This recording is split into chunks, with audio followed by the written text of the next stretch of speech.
Hello, Sagittarius. Welcome to Higher Source Tarot for your Law of Attraction Tarot and Oracle card readings. We will have both a money and a love reading today. There is a Law of Attraction message linked in the description box if you are interested in that. Now, I absolutely love this card. To me, it looks like something out of a movie, out of a fairy tale, out of maybe Wicked or somewhere. You have full moon in Taurus, detoxify. Now I have to tell you, somebody gave me hell about my accent. They wrote in the comments, it's pronounced T-A-U, detoxify. Now, of course, where I'm from, you would not say that. So I had to tell you that. But anyway, detoxify. So getting rid of things, okay, paring things back, getting rid of things that aren't for you anymore. Even in your physical space, you're not a storage facility for other people. If they've left their crap with you and you say, I'm so sick of this, or even if it's not quite to that level, but when you look at it, it gives you a negative feeling. It may be time to either reach out to them if you're on speaking terms or someone close to them and say, I have their things. Can we make an arrangement on this date and be very specific? I feel like somebody here, it's all about kind of cleansing your area, getting rid of old energies. And because that in Law of Attraction, there's energy to those things. Know that objects have energy systems about them. All right, we're going to do a money reading here. You have the card of the owl here.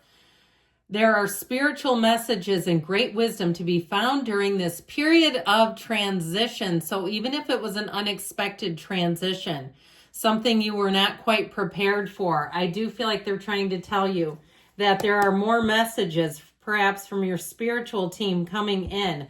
Let's see what the tarot can tell you.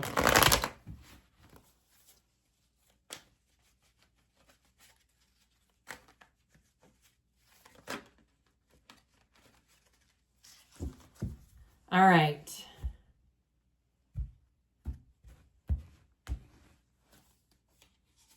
Six of Pentacles, Nine of Cups, the Devil, interesting, and the Empress. So I feel like they're saying not to be status quo, not to be stuck in same old patterns. And I'd say with this, we got to be a little careful with this because the Devil energy is tied to materialism. So getting money and spending it just as quickly as you get it because you have money coming in.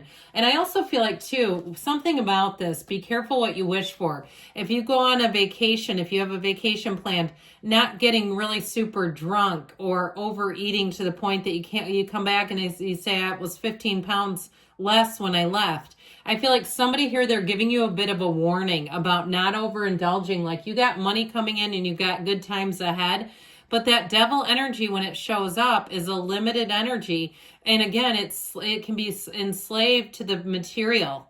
All right. So even too, if there's something that you've really wanted, and with that Nine of Cups, you have the ability to pay for it and buy it. I still feel like they're kind of saying with this Empress energy, all right, that there's something about this because the Empress she does live in luxury, but there's something about these two that feels very duplicitous. I feel like somebody here, it's like you don't always have to buy it even if you can, or if it's something with food too, because that energy of the Devil can be alcohol, food. It's too much of a good thing. It's the disease of more is how I get it. And the Empress too, because she lives in this caftan. I mean, yeah, she's perpetually pregnant, but she loves to indulge, even oddly enough, in food and drink. And I know those two don't really go along. But with that, I just feel like they're saying, be careful not to overdo it. So with the Six of Pentacles, this is in the past. It is balanced. It's getting paid your worth. If you sold something, it's feeling like, yeah, you got exactly what you should have for it. You didn't get cheated.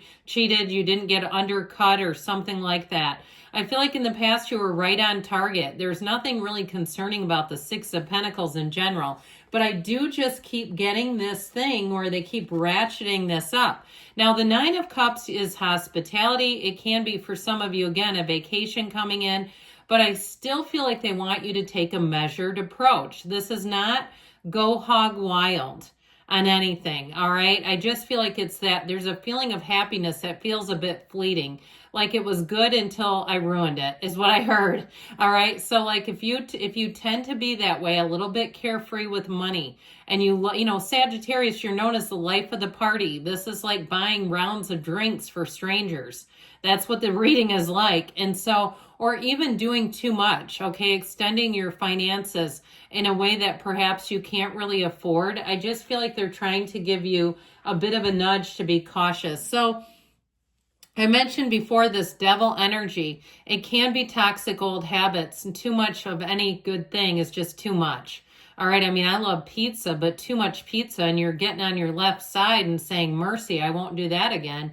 So with this devil energy, I feel like they're trying to tell you just not to be tricked into something, or not to be sort of, I get this like sort of mesmerized, like somebody staring at a shop window wistfully looking at things and kind of making it into something that's more attractive than it is. So with the Empress energy, this is in the advice.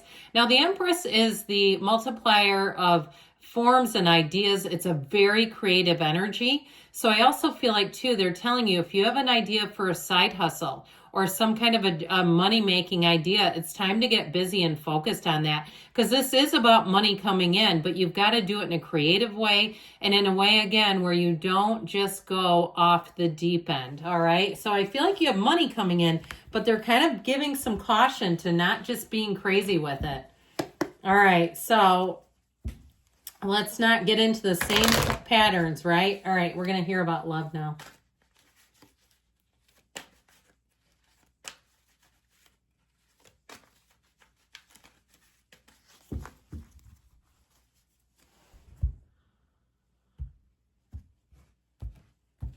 All right, now we'll take one more oracle. Here we've got coffee cup. Okay, somebody's going to have coffee dates. Meeting and talking, savoring the moment, feeling elevated, building a friendship. Now, for some of you too, if you're in a relationship, it might be time to get back down to the basics, kind of spending time just in the day-to-day, going out to coffee, you know, instead of racing through drive-thrus or being on your own agenda. And especially if you kind of are a person that you tend to do things alone, all right? You go shopping alone. You do, you know, getting kind of like there's two people, two strangers in the same relationship. We got to get back to center. The singles out there, though, I feel like that's a wonderful symbol in terms of really getting into the place where you're going to be asked out. You've got the Page of Pentacles, the Five of Swords, and the Chariot. Plus, we've got the Hermit in the advice, but Chariot in the outcome. So we've got Virgo and Cancer here. We've got Earth and Air too. But I do feel like with this, sorry, I got to get back to these two. Now, the card in between these two is Strength, but we don't have it here today, but we've got 7 and 9 showing up. So I do feel like they're telling you to go forward with confidence, but with that energy of the Hermit, oddly enough, in terms of like distancing yourself from social media. And even too, I feel like getting to know the person on a personal face-to-face level. There's something about that. You know, spending quality time together, even in the stillness of something like just talking. I just feel like with this energy, now the Hermit is in your advice. So I feel like you're getting somebody here that's very deep. They might not be on social media. You try to go, you know, peep them out on LinkedIn and they're not on there. So I feel like it may be somebody who kind of keeps a low profile. But I do feel like, too, you got Law of Attraction energy coming in here. So this Page of Pentacles, if you've been more focused on money and work, and they have been too, then there you go. The Page of Pentacles brings in optimism, though, and it brings in kind of a sense of a bit of a mischievous, playful sense into things. So if you've kind of even been in your single life, been taking it light and easy, I feel like even if you had somebody that you turned away, I feel like it's been difficult to turn someone away here with this Five of Swords. You just don't want any drama or conflict. And I feel like if you turned somebody away and they didn't react positively to it, or they tried to protest, or they were too much, I just don't see you giving them the time of day. But I feel like you had somebody here, and maybe they were doing something where, you know, they're still in a relationship and trying to call you up, and you're like, I'm not getting in the middle of this. I just feel like you may have scorned someone a bit, But you know what? If they did that, they tried to pull that on you, bye. So it was their own doing. So I do feel like with this, again, you're not looking for drama and nonsense. Ultimately, with the Chariot, though, you're going to move forward with somebody here. Now, this is a very mature energy. Whoever this person is, they're definitely not drama and nonsense. This is somebody who's a go-getter. I feel like they've got a good foundation for their life. They've got an education. They've got stability. They're ready for a relationship. This is somebody who can commit and who's going to be very transparent about their life, even if they're not on social media. Okay, that doesn't necessarily, being online in a viewable doesn't mean transparency, right? Because you know how we see people that put their highlight reel up and then you find out, oh, they're getting a divorce. That's weird. But you know how it is, right? They put in every single positive thing and it's like, this is just an illusion. Whoever this person is, they're real. I heard they're raw. And then I saw raw honey. I don't know why, but maybe it's a coffee date and somebody likes that stuff. But either way with this, it's a very deep spiritual connection. So I do feel like you have love here. I love you too, Sagittarius, and I'll be back again soon.